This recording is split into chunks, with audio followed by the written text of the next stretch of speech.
Selamat siang Tribuners, jumpa lagi bersama dengan saya Mutiara dalam tayangan berita selebritis. Kami akan menyajikan informasi terupdate dan menarik seputar selebritis tanah air untuk Anda. Dan inilah berita selebritis selengkapnya. Berita pertama datang dari Ibunda Nagita Slavina gugat cerai suami. Kabar mengejutkan datang dari Ibunda Nagita Slavina yakni Rita Amelia Beta. Rita Amelia secara resmi menggugat cerai suaminya Basuki Wijaya ke Pengadilan Agama Jakarta Selatan. Kabar tersebut dibenarkan oleh Humas Pengadilan Agama Jakarta Selatan Taslimah.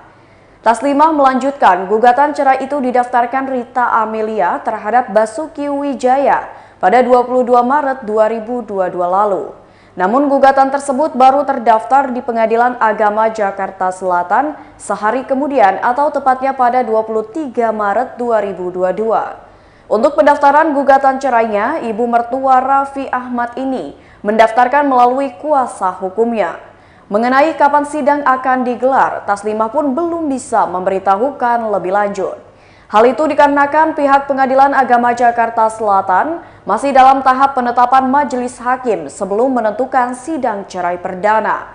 Sebagai informasi, Rita Amelia pernah menikah dengan Gideon Tengker pada 1985 lalu. Dari pernikahan tersebut mereka dikaruniai 2 orang anak yakni Nagita Slavina dan Alsi Mega Marsha Tengker.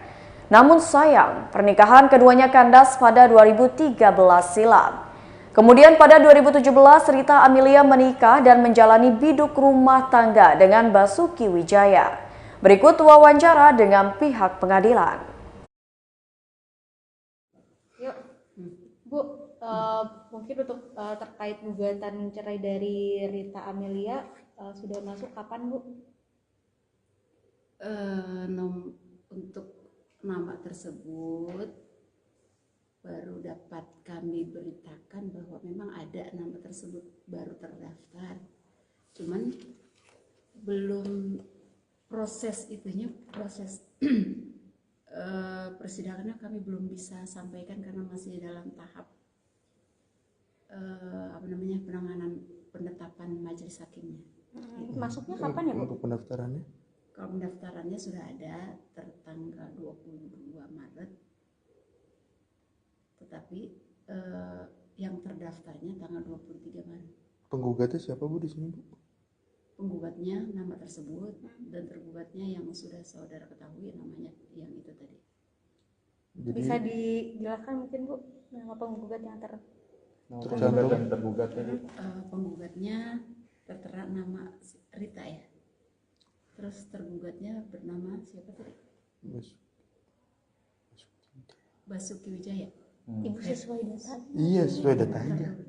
Coba dipegangin, Ri, pegangin. Mau dipegangin nggak, Bu? Basuki Wijaya Kusuma kalau nggak salah. Itu dia. Potong. Sekali lagi tuh, Bu, yang jelas Rita. Nama lengkapnya maksudnya, penggugat dan tergugatnya.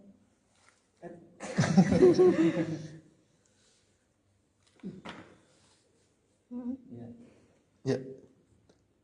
Untuk nama lengkap penggugat dan tergugatnya, Bu. Sepengetahuan kami di data yang ada, nama lengkapnya adalah Rita Amalia ya, Rita Amalia Beta, dan tergugatnya Basuki Wijaya. Itu yang dapat kami berikan informasi.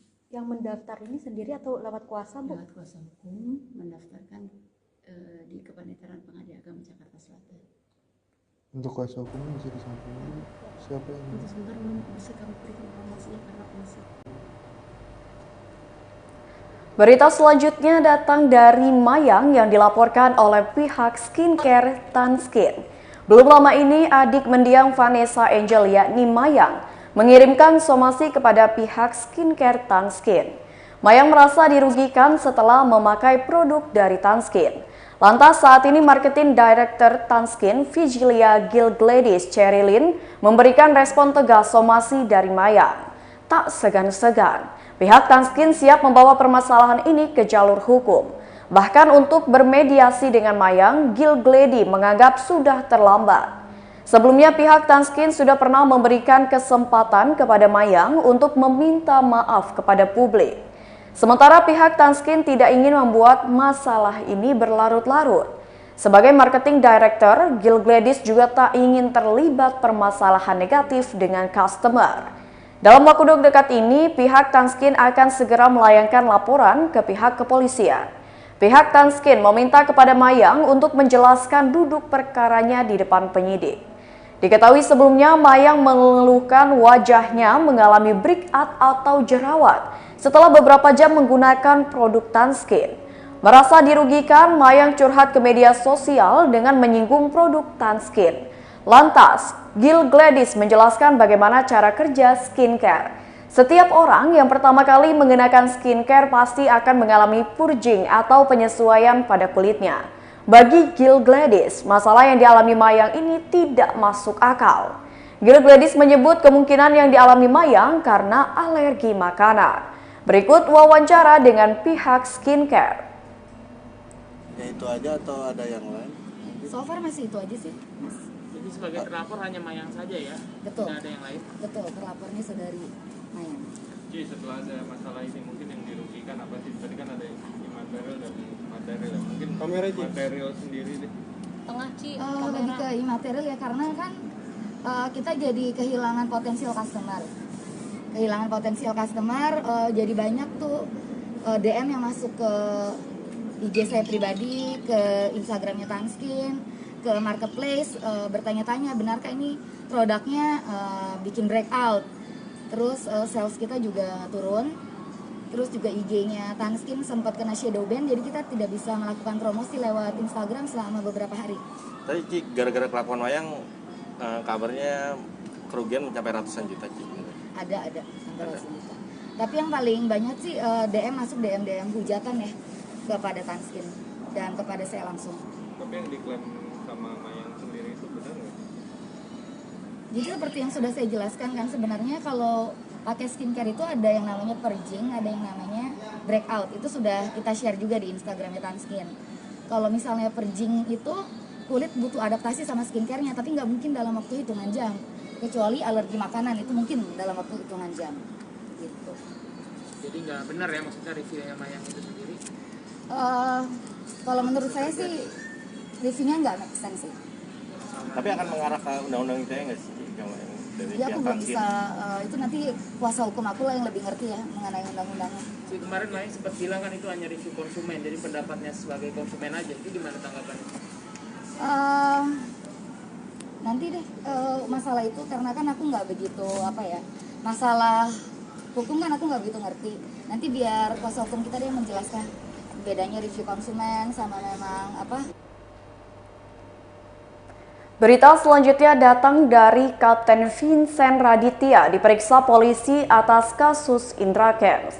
Direktorat Tindak Pidana Ekonomi Khusus Bareskrim Polri memeriksa pilot sekaligus YouTuber Vincent Raditya alias Kapten Vincent pada Rabu 6 April 2022 lalu. Hal itu dibenarkan oleh Direktur Tindak Pidana Ekonomi Khusus Bareskrim Polri, Brigjen Wisnu Hermawan. Ia membenarkan Kapten Vincent diperiksa pada hari tersebut. Kapten Vincent diperiksa selama 15 jam dalam kasus Binomo pada hari Rabu lalu. Ia dicecar sebanyak 40 pertanyaan oleh penyidik Bareskrim Polri. Kasubdit 2 Direktorat Tindak Pidana Ekonomi Khusus Bareskrim Polri, Kombes Pol Chandra Sukma Kumara di Mabes Polri Jakarta pada Kamis 7 April 2022 menuturkan bahwa Kapten Vincent diperiksa terkait kasus Binomo atas tersangka Indra Kents. Ia diduga pernah membuat konten bareng pemilik jargon murah banget tersebut. Di sisi lain, Chandra menuturkan Kapten Vincent juga pernah mempromosikan platform Binomo.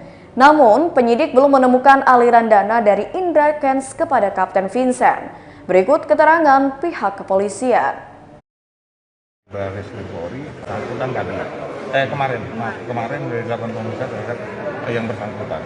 Ya, nanti untuk isinya yang lain-lainnya nanti kita tunggu update. Kapasitasnya Pak? Nanti kita hanya mau menanyakan dulu bahwa memang yang bersangkutan sudah diminta keterangan oleh penyidik di Bareskrim Polri kemarin. Terkait apanya juga belum bisa dikatakan ya Pak? Detailnya nanti akan disampaikan. Terkait apa Pak? Nggak tahu. Atau yang biasanya sudah ditemukan bukti apa aja Pak? Buktinya yang sudah ditemukan apa aja? Nanti disampaikan. Sekarang itu dulu, baru besok ada lagi nanti ada. Pak, update kasus Ika sama Des sejauh ini sampai mana? Bersangkutan nggak benar. Kemarin dilakukan pemeriksaan terhadap yang bersangkutan. Ya, nanti untuk isinya, yang lain-lainnya nanti kita tunggu update. Kapasitasnya Pak? Nanti kita hanya mau menekankan dulu bahwa memang yang bersangkutan sudah diminta keterangan oleh penyidik di Baris Krim Polri kemarin. Terkait apanya juga belum bisa dikatakan ya Pak? Detailnya nanti akan disampaikan. Terkait apa Pak? Nggak tahu. Atau yang biasanya sudah ditemukan bukti apa aja Pak? Buktinya yang sudah ditemukan apa aja? Nanti disampaikan. Sekarang itu dulu, baru besok. Berita selanjutnya datang dari Tara Budiman, ungkap kebahagiaan akan miliki anak kedua. Tara Budiman dan Gia Sadika sama-sama sedang berbahagia. Keduanya sedang menantikan kehadiran anak kedua mereka. Saat ini Gia sedang mengandung dan usia kandungannya sudah memasuki 4 bulan. Tara membeberkan saat ini sudah mulai agak tenang karena Gia sudah masuk trimester kedua. Kondisi fisiknya pun sudah tak selemah di trimester pertama. Memasuki 4 bulan kehamilan, Gia rupanya tak banyak ngidam. Tara mengatakan bahwa istrinya itu hanya sering minta makanan instan. Tara dan Gia menikah sejak tahun 2017, keduanya sudah dikaruniai seorang putri dan kini sedang menantikan kehadiran anak keduanya. Berikut wawancara dengan Tara Budiman.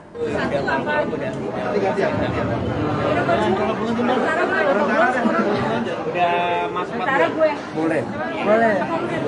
Ngapain duluan dari pembara?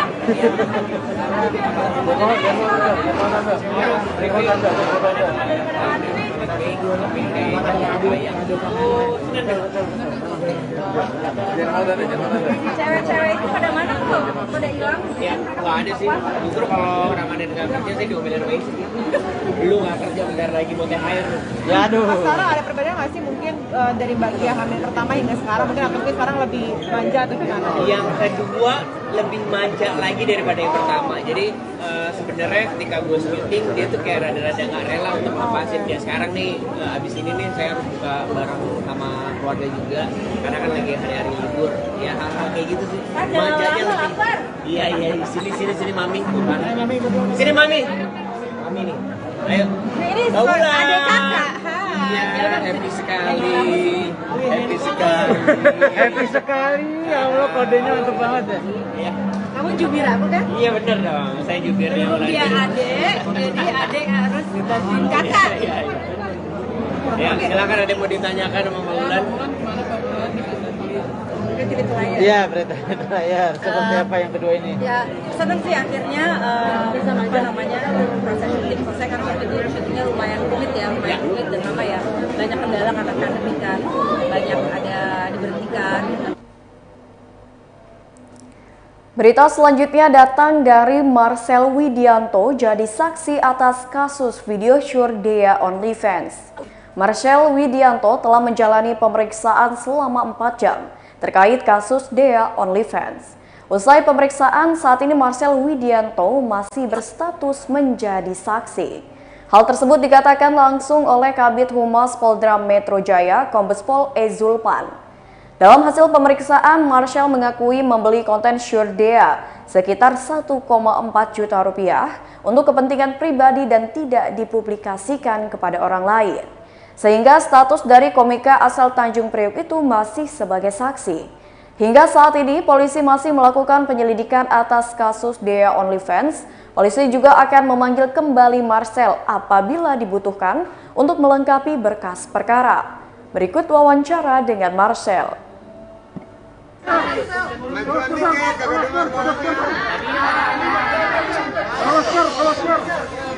Saya buka masker, Sel. Buka masker. Jangan maju ya. Lu nya majuan bang dikit.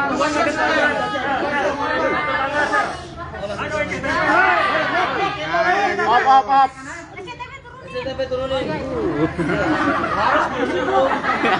Sel, buka sel, sel. Sel. Iya, buka maskernya sel. Bentar doang sel, bentar. Bentar doang, buka, bentar. Udah. Kita ada poster. Aman. Iya. Aman ya. Aman lah, buka. Sel, buka sel.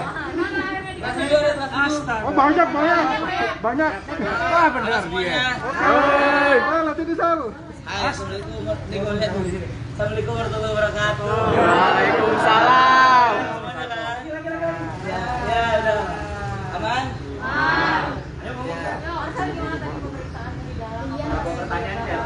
Pertanyaan banyak banget Bang tadi Bang. Pertanyaan banyak banget. Ya, sejujurnya saya minta maaf dulu atas kegaduhan ini teman-teman. Iya. Tentu saya juga kaget sebenarnya. Kenapa akhirnya ya sebenarnya ini perbuatan yang memang tidak bisa dibilang benar juga. Dia juga ngakuin salah. Tapi buat kronologinya ini mau ada yang nanya dulu atau gimana nih? Jelasin dulu saya jelasin dulu. Ya, cerita dulu ya. Jadi gua kenal sama dia tuh dari setelah podcast tuh gue ngeliat dulu tuh di Twitter karena gue main Twitter kan. Di Twitter tuh dia tuh sempat ada masalah sama mungkin dia kaget kali ya dengan sosmed. Akhirnya dia banyak banget tuh yang hujat waktu itu, hujat. Tapi sebagai orang yang penasaran, gue kan pengen nyari tangannya bang, hati-hati. Gue pengen observasi untuk materi stand up gue. Akhirnya gue cari nomor teleponnya dia. Dapatlah nomor teleponnya, dapet, barulah gue WhatsApp dia, sampai akhirnya kita cerita sebagai teman yang baru, gue memberikan waktu gue untuk mendengarkan gitu ceritanya, karena memang sejujurnya teman-teman waktu itu memang dia lagi lemah banget. Sebagai teman yang baru gue cuman pengen menyemangati aja, dan bahkan dia sampai ada momen dia pengen bunuh diri. Ini ada chatnya, kalau lu nggak percaya lu bisa tanya. Tapi setelah momen itu barulah gue tanya, ini tentang masalah OnlyFans. Jadi sebenarnya lu jual konten gitu kan? Oh yaudah, karena memang niat gue ini pengen membantu. Baiklah Tribuners, itulah berita selebritis bersama dengan saya Mutiara. Selamat siang dan sampai jumpa.